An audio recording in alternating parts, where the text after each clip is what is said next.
Hello, it's a saying. Wohoye. Yo, Menso Mahoye. Accra is welcome to my channel again. I was just talking Tree. Tree is the language you hear on the streets in Accra, Ghana, where I lived like for almost 3 years. And today I'll be sharing with you my experience in Accra, Ghana. Hey, and by the way, I was just asking you, how are you doing? And I told you I'm doing well.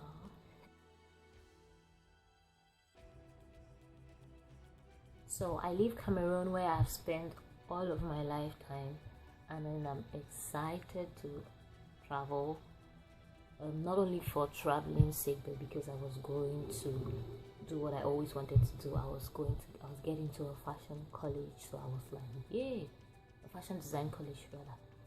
And then I arrived Ghana, and first thing, when I start experiencing my culture shock, it is with the language.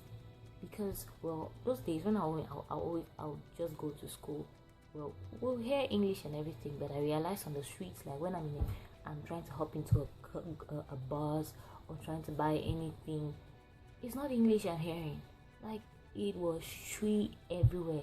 You were seated on a table with some group of classmates having lunch, and then you're talking English, something that the lecturer said, and everybody's chatting with you in English, and just in the twinkle of an eye they switch to tree, and then you're lost, and you're thinking, oh my goodness, tree is not like one of the most 100 spoken language in the world.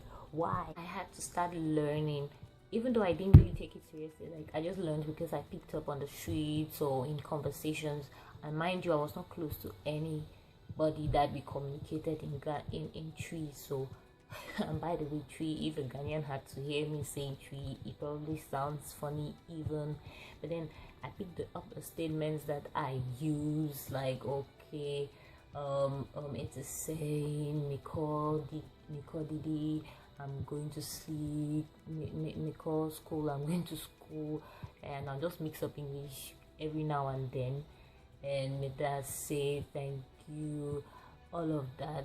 Yes, and then of course I understand, like, but then when you arrive at a certain point, when you start becoming when you start enjoying the conversation, I just tell you minty tree, which is basically I don't understand tree. And at that point the person is like, but that's you speaking tree. I'm like, hey, I just learned this so that I can get out of this moment, I can get out of this part.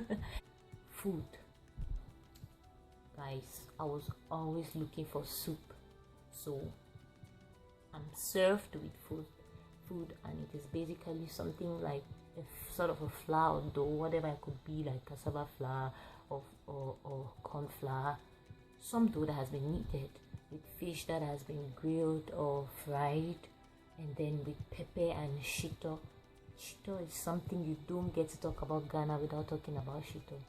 It's like a hot sauce, which I think is made with shrimp powder and some spicy stuff. So it's basically hot sauce, it's not soup. So when they serve that in front of me, this meat, something, flour, fish, any kind, a lot of fish. They eat a lot of fish in Accra. And then shito, which is hot sauce and pepper. Where is the soup? Somebody help me. Where is the soup, please? I need help. So I was always looking for soup, because apart from, like, there are a few dishes, like they have fufu and light soup. Fufu is like pounded plantain and something, is it cocoyam or yams, and then there is light soup, which is like pepper soup for those who are from Nigeria or Cameroon. Then there is groundnut soup, right, which they eat with kokonte, which is what we call kumkum in Cameroon. I don't think Nigerians have kokonte, but kokonte is like, fermented cassava, like cassava that has been fermented, yeah, and then ground, basically. And then that was it, like groundnut soup, light soup. That was okra stew, which is basically okra in a stew. That was it. Like, I was always looking for soup. Please give me the soup. Why do people eat so much pepper and no soup at all? Now I spoke of fufu and light soup, which is basically plantain and yam that has been pounded together like that, and then a kind of stew, tomatoes and very light, just as the name goes. It is very, very light. Okay, where I grew up, the perfect service for something like that would be to put that fufu that is nicely made. By the way, I like the meal. The meal is so fine. They cook with goat meat. Oh goodness. I liked it. Yeah, I did like it. Where I grew up, you put the fufu in a plate and the soup in a bowl, and then you eat carefully, nicely. Shocking experience number 3. The perfect service for somebody in Ghana would rather be to put the soup in a large bowl, which is as large as you can dip your 2 hands in it, so about this size, and then put the fufu in it. Now this is the example of bad service where I grew up, but then this was it. Like, I can remember I tried one time when I was with a friend to serve it separately, and he was like, no, that's not how you do it. You put it inside, that's how it's done. And I was like, why? But then culture, right? That's why I call it culture shock. Like, it's different in various places, and you may just, it didn't look nice, but then yeah, that's how it goes there, and eventually I got used to it. Ghanaians are extremely polite. Like, the people are really nice. Now this is what I mean. Me pacho is like please. Me pacho, that's please in tree. Every other time, every other person is saying me pacho, like me pacho this, me pacho that, like please give me that, please take this, please do this, please where do I go, like please.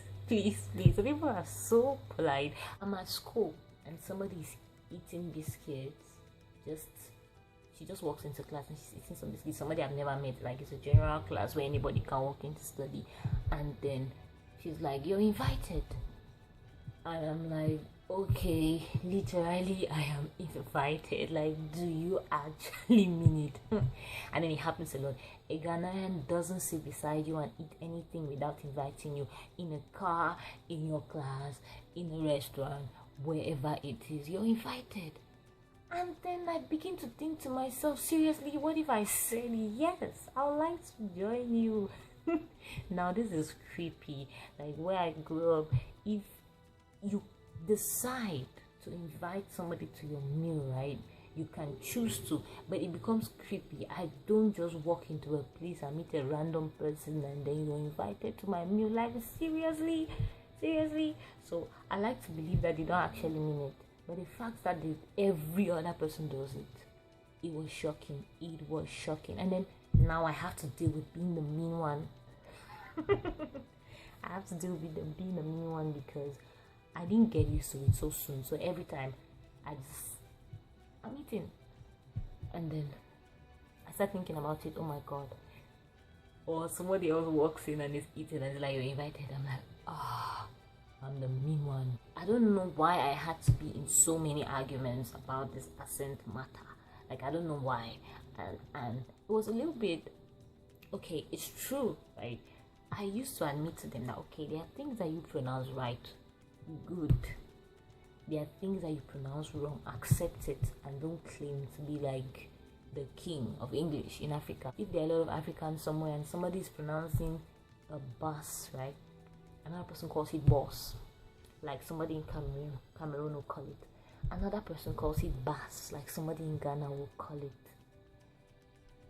Why does the guy calling it bass just feel like that is better than boss? Because I feel like, let us think about this. Get back to your dictionary, read the phonetics. The real thing is somewhere in between. Is bass. It's not bass. Neither is it boss. Today I'm not talking about Nigerians. But they are so everywhere. So it's hard to talk about your experience anywhere without talking about Nigerians. Now, the Nigerians I've met are fine, like they are good and they are interesting. But then, for some reason, Nigerians have a bad reputation everywhere in the world, which does not even stop them from doing wonderful things, from growing, from succeeding. So you guys keep on succeeding, don't mind the rest of the world. Even though, like, you're so daring, I think that this should be one of the reasons why. No, Nigerians, don't steal Ghana's time. So I'm talking about Ghana. Because of the reputation that Nigerians have everywhere, they are not loved like that. I don't even know what's happening because I want to think that they are not loved, but then the people still keep doing the things whatever they want to do and wherever they want to do it. I'm on a site finding a house because I want to move out of the school hostel, which is where I initially went to when I arrived at Accra, Ghana. And then I find the house, then I get the agent's number, and then we have to call, and then he has to take me to the place, all of that. And then when I've agreed to all of the terms, and then I call the guy, and finally gets to hear my accent. He goes, "You're Nigerian. We don't want Nigerians in our house." No. And I'm like, "No, I'm not Nigerian." He's like, "But you sound like Nigerian." At that point, I'm done. Like, I'm done. I have to prove to you that I'm not Nigerian. Like, seriously, what? That's not the worst. The worst is I have actually carried myself, my entire self, with every belonging of mine, out of my previous place, moving into a new place. And that day is when the landlord, who is just sitting there for no reason, finds out that I'm Nigerian. And then he's like, "No, you cannot enter my house. Carry your things back to where you're coming from. I will find a right person to stay in my house." That is embarrassing, shocking, disturbing.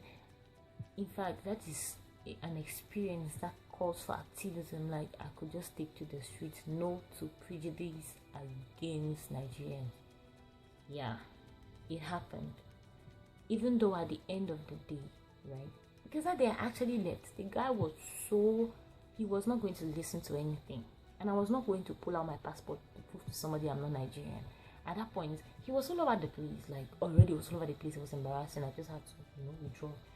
So I went back to where I was coming from. Something happened and there was some talking involved, and a Ghanaian had to talk with him, who was my friend, who is the one who paid for me all of the like. So he made it easy, and then the guy was like, okay. And I think finally he understood I'm not Nigerian anyway. But then it's disturbing that you have to be treated like that because you're Nigerian. At the same time, it's disturbing that you have to prove that you're not Nigerian. Like, seriously, what? Nigerians, what have you guys done?